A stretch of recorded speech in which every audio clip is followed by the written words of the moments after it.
Jean-Yves Pinault, membre de l'ALJ depuis 2 ans et membre du bureau depuis 2 ans, actif, voire parfois inactif. Donc mon sujet était agir pour une complémentarité et une cohérence des acteurs éducatifs. Valeur, la coéducative.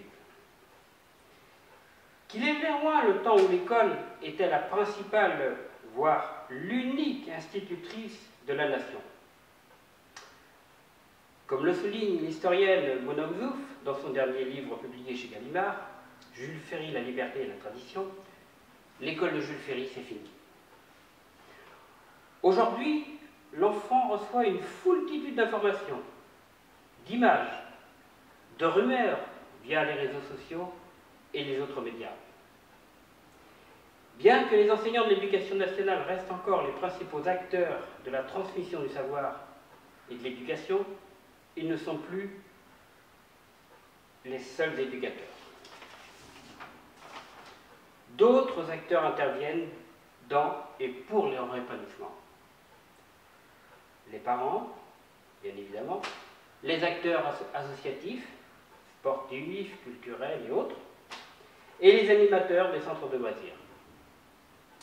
Ces coéducateurs apportent leur influence et constituent de la manière qui doit permettre à l'enfant de se construire et se développer. À l'autorité, la coéducation préfère l'expérience collective, l'autonomie et la dynamique de groupe. Le centre loisir, l'ALJ, est un des lieux où la découverte de ces savoirs est valorisée et où les parents sont vivement sollicités pour les y accompagner. Comme le souligne toujours Mona Ozouf, autrefois, on corrigeait les marmots. Aujourd'hui, les enfants ressemblent plus à ces personnages de BD qui se posent de nombreuses questions.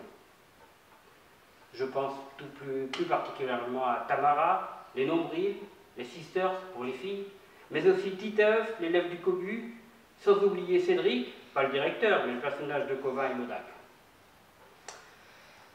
En partenariat avec les autres éducateurs, les animateurs offrent aux enfants du centre de loisirs, par des animations régulières ou ponctuelles, intramuros ou hors les murs, des moyens pour trouver des repères, des valeurs pour devenir un citoyen responsable et engagé.